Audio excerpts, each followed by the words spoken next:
Bismillahirrahmanirrahim.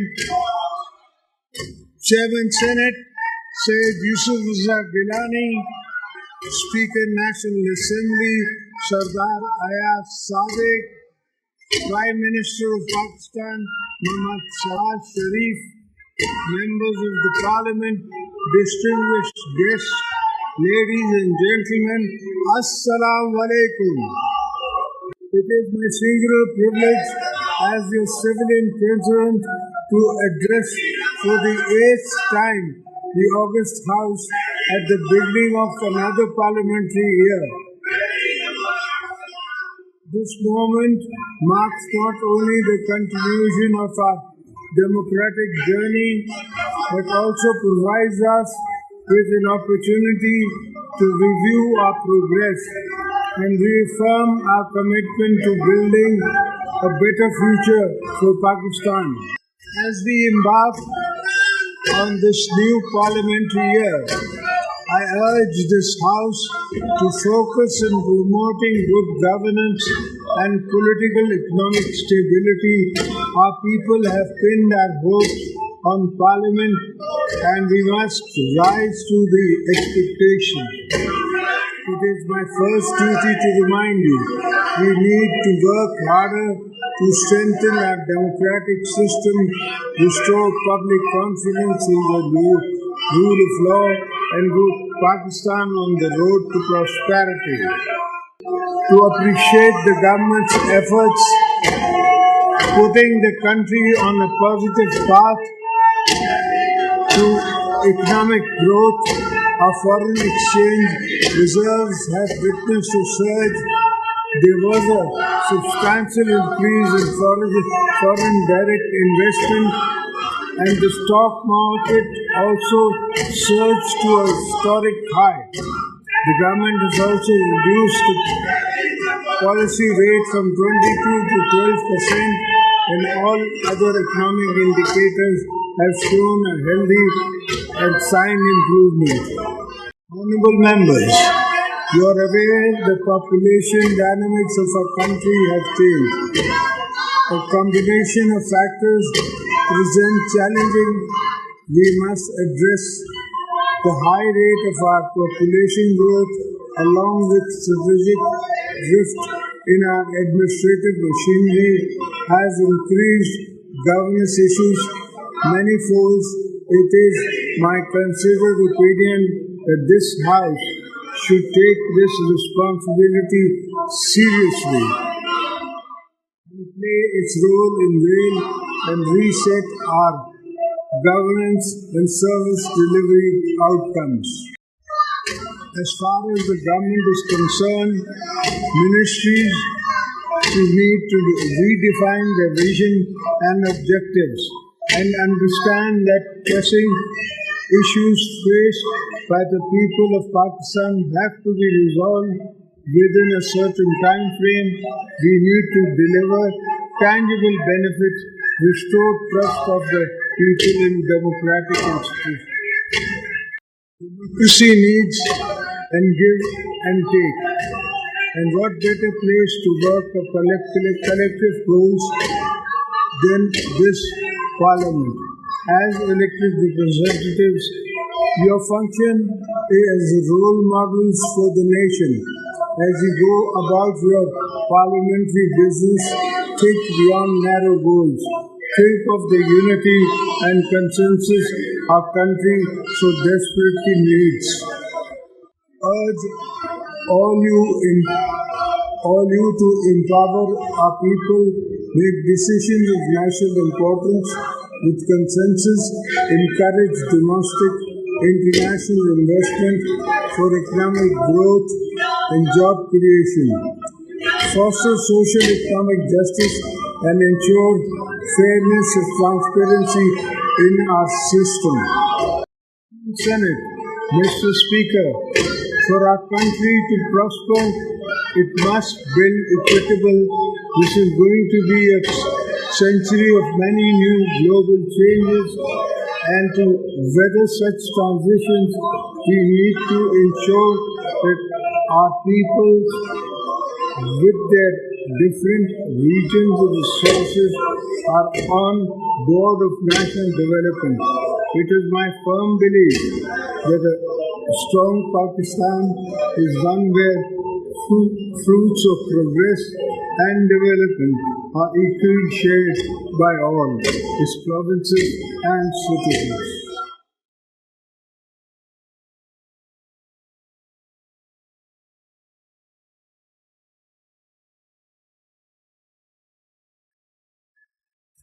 We should work actively to promote inclusive and uniform development, ensuring no province, no district, and no village is left behind. The House should ensure development is not limited to a few select areas but reaches every nook and corner of the country. The ignored and neglected areas demand urgent attention from the federal government.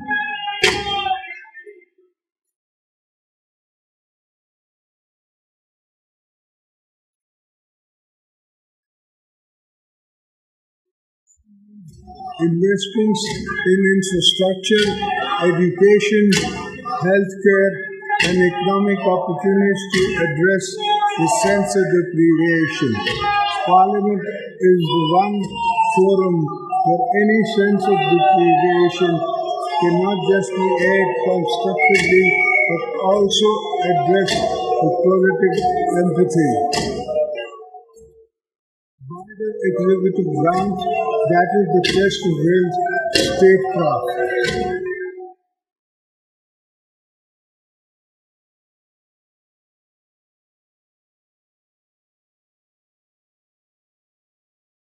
Improving our taxation system is essential to moving forward as a country.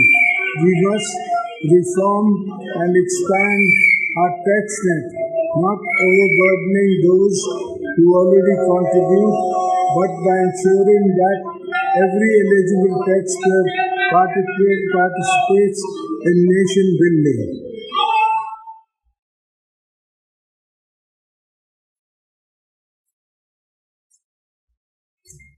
Pakistan should also diversify its exports, focusing on value-added goods and services to exploit new markets and build a competitive export-oriented economy. We need to make our IT industry a key driver of economic growth.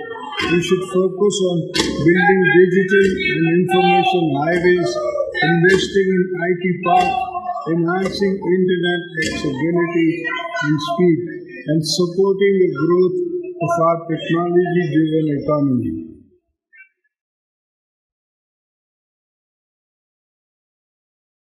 Equally important is the sustained support of small and medium enterprises.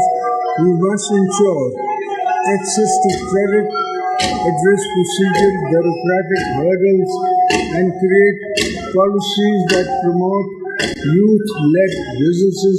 Our young people should be encouraged to enter businesses through SMEs-focused programs, skill development initiatives, and accessible loan schemes.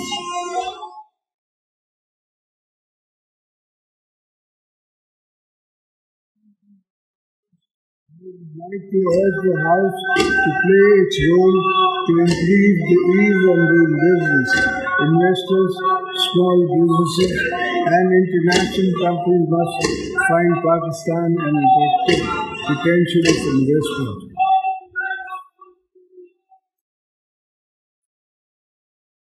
Members, today the common man, the laborers, and the salaried class are facing serious economic hardships. Our citizens are burdened by inflation, high prices of essential items, and rising energy costs. As we approach the next budget, I urge this Parliament and the government to provide real relief to the people.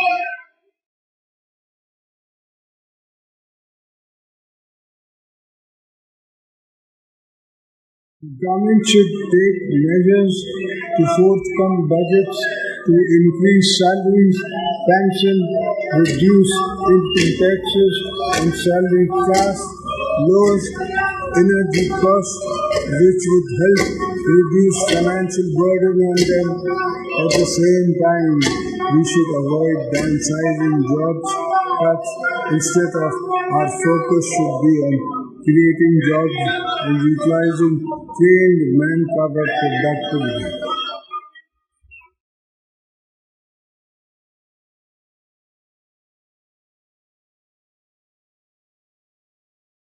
Ladies and gentlemen, women constitute almost 50% of the country's population, but they are underrepresented in every aspect of life.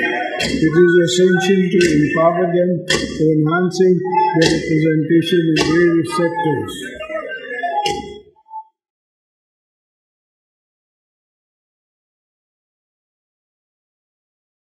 This important intervention we can make as government and parliament is to make women at the bottom of the social pyramid financially independent in accordance with the vision of Shaykh Mahatma Banerjee Bhutto.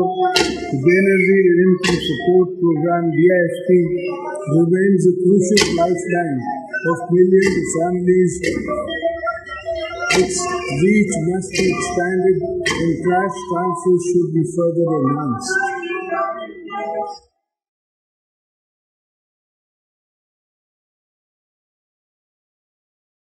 Young people make up a huge proportion of our current demographics. They need hope and inspiration. We should ensure the children are not outside schools in Pakistan. Promoting higher education, enhancing research in the universities should be a fundamental priority for creating a knowledge-based economy.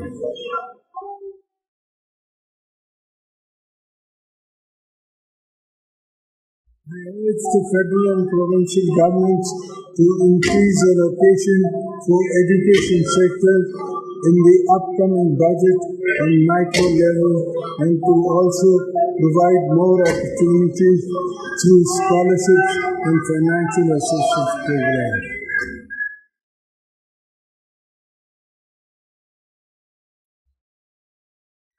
This is also the moment for us to reflect on how we can enhance access to quality health care. All our citizens reduce worrying incidents of malnutrition and polio vaccination in many children.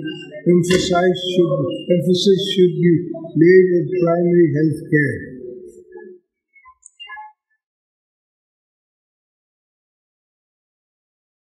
Respectable parliamentarians, I believe that domestic and regional conservative is a fundamental to prosperous Pakistan. We need a strong, efficient transport infrastructure, road networks and modernized railways. Gilgit-Baltistan and Balochistan require special attention in terms of connectivity and development, as these regions are Pakistan's strategic frontiers. We are vital to our national economy. This will not only lower poverty, but also stimulate the economy with the new job skills and markets.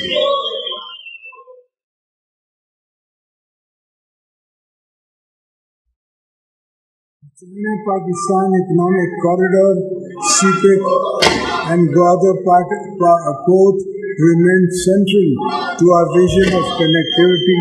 These projects must fully realize so that Pakistan can serve as a gateway to international trade, linkage into Asia, South Asia, and Middle East.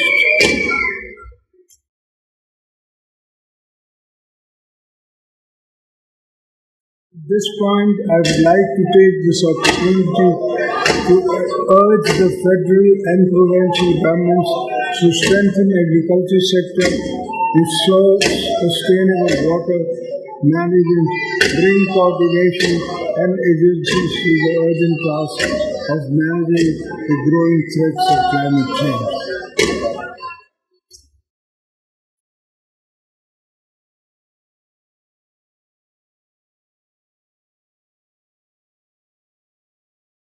I say this because agriculture is a key pillar of our economy, and it is imperative that we modernize this sector by adopting new farming techniques, developing better seeds, investing in agricultural research and development, creating more jobs by making land more productive.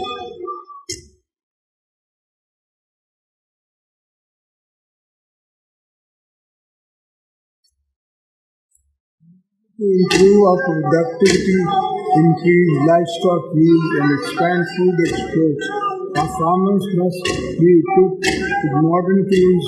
We must aim for stability and self-sufficiency in food production.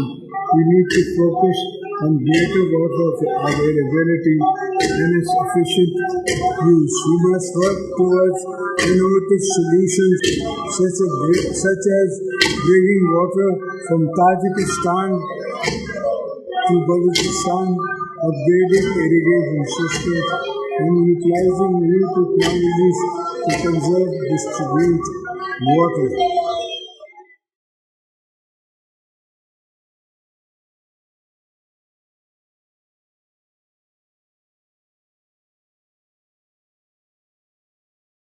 Fisheries and livestock sectors have immense potential. Pakistan's rivers, lakes, and coastal areas hold untapped opportunities for fisheries. Commercial cattle farming can open new avenues for employment and export. I urge the government to play its role in providing incentives, training, and support to our youth to make this industry a vital part of our economic future. I would like to urge the government to seek greater cooperation and exchange with China in this regard.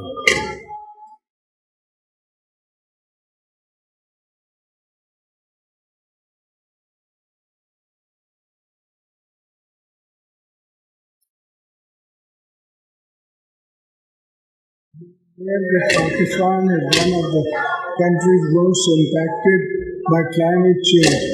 We should focus on restoring biodiversity, adaptive strategies on the food and water security nexus, and preservation of the economic system.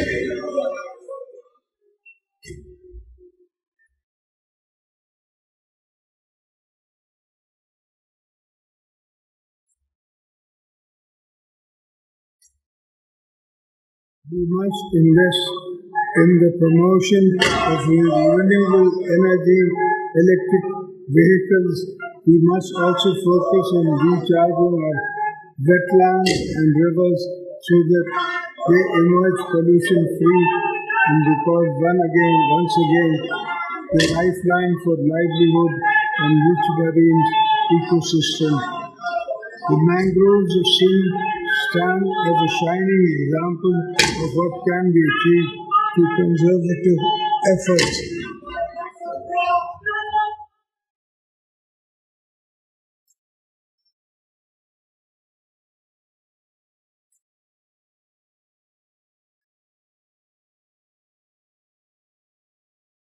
I'm glad to share that in Sindh we have planted 2 billion mangroves, which have also earned Sindh government a substantial finance through carbon credits.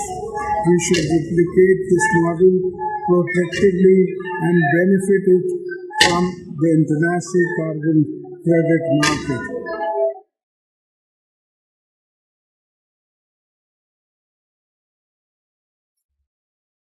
Members of the Parliament, we view the current internal and external security challenges which need to further strengthen our security capabilities and enhance capacity for our law enforcement agencies to effectively deal with menace of terrorism, Parliament needs to play a role in building a consensus to tackle extremist ideologies as well as militancy that supports such violence.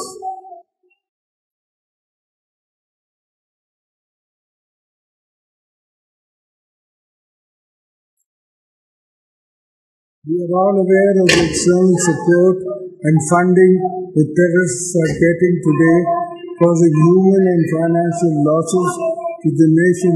We must unite to ensure that the challenges don't gather more momentum, because already thousands of our security forces have sacrificed their lives in the fight against terrorism, and we cannot allow resurgence again.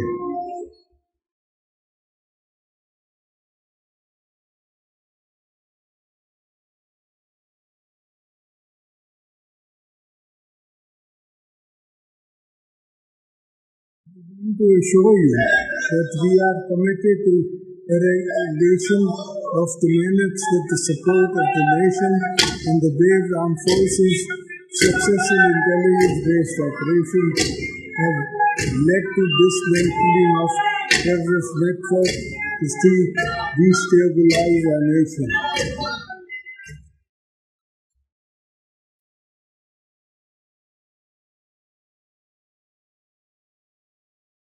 The nation is proud of its security forces and pays rich tribute to their bravery and dedication and countless sacrifices they have made in the service to the country. At the same time, we should not forget that militancy finds roots in deprivation and inequity. So we must focus on the developing and the regions most affected by terrorism and create employment.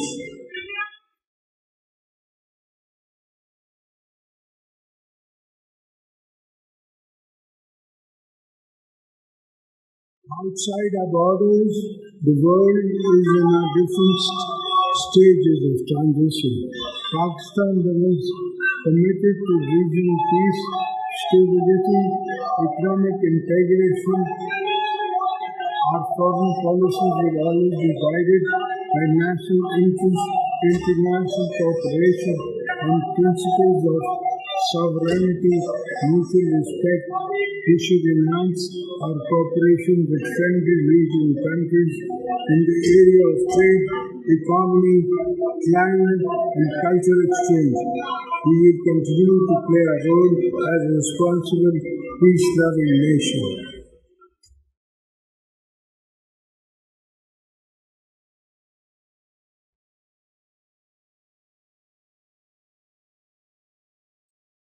This relationship with China remains a cornerstone to our diplomacy. We will continue to further strengthen economic and scientific ties with Beijing. We will further cement our all-weather strategic cooperation partnership with China and continue to support the One China policy. During my recent visit to China, I had a fruitful discussions with Chinese leadership while inviting them to make more investment in security to improve regional and economic integration.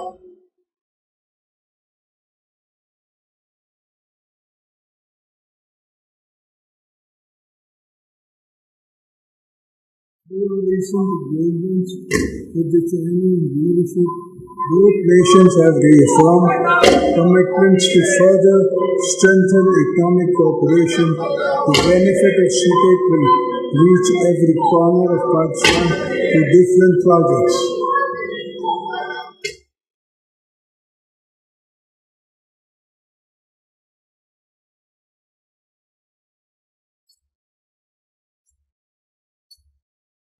We appreciate the support of our trusted friend, Saudi Arabia, the United Arab Emirates, Turkey, and others who have stood by us in times of economic challenges We are committed to further strengthening and long-standing historic, cultural and economic ties with the friendly nations of the world and Central Asia, as well as the European Union, the United Kingdom and the United States of America.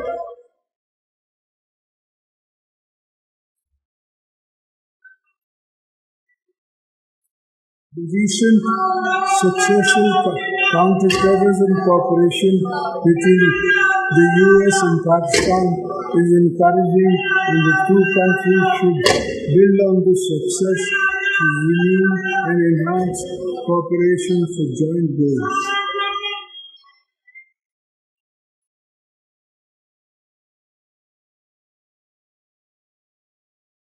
The plight of two of our brothers and sisters in Indian illegally occupied Jammu and Kashmir remains of great concern for the entire nation. The poor people of Kashmir have been suffering for decades under unjust occupation, oppression, and brutal human rights violations. By the success of Indian regimes, Pakistan will always stand by them in the struggle of self-determination.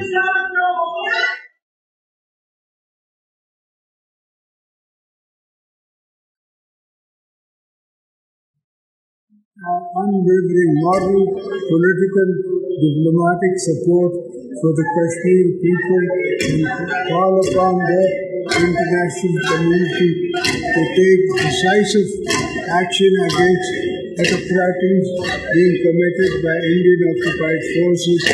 The voice of oppression will not be silenced. Pakistan will continue to raise this issue at every international forum.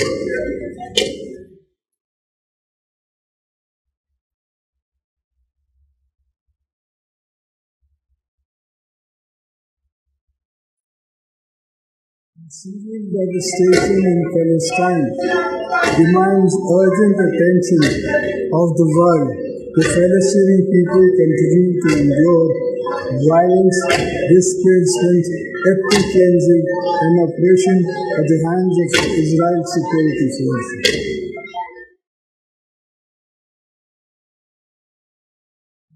Israel is actively committed to Palestine cause and its consistency in the calling of a just and lasting solution based on international law and aspirations of the Palestinian people.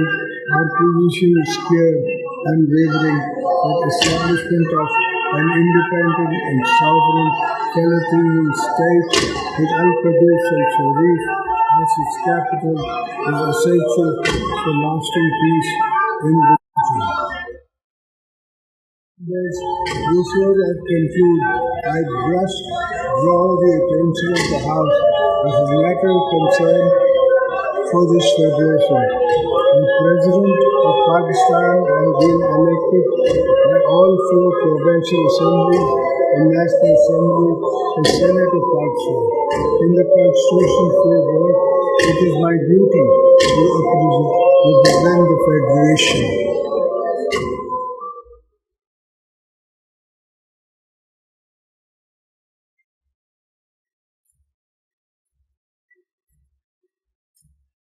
Challenging and circumstances when my wife Shaheed Mahatma Benazir Bhutto was assassinated, I was the one who chanted Pakistan Khape for me.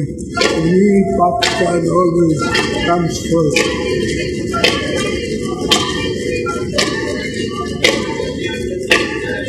It is therefore my constitutional duty as your President, my personal obligation as a patriotic Pakistani to caution the House and the government that some of their unilateral policies are causing grave strain on the Federation. In particular, the government's unilateral decision to carve out some canals from the Indus River, sitting despite strong opposition from federating units.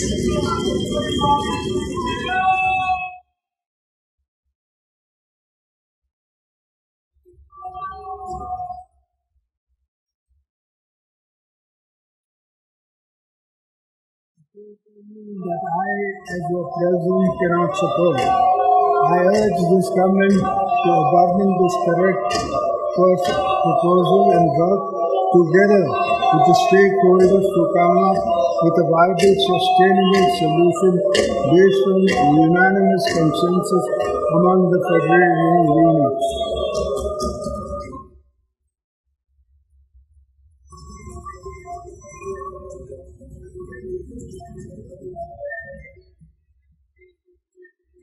In the end, I would like to again invite the attention of the House to fulfill the responsibilities entrusted to this Parliament and play its role in the nation, building, strengthening institutions and improving governance.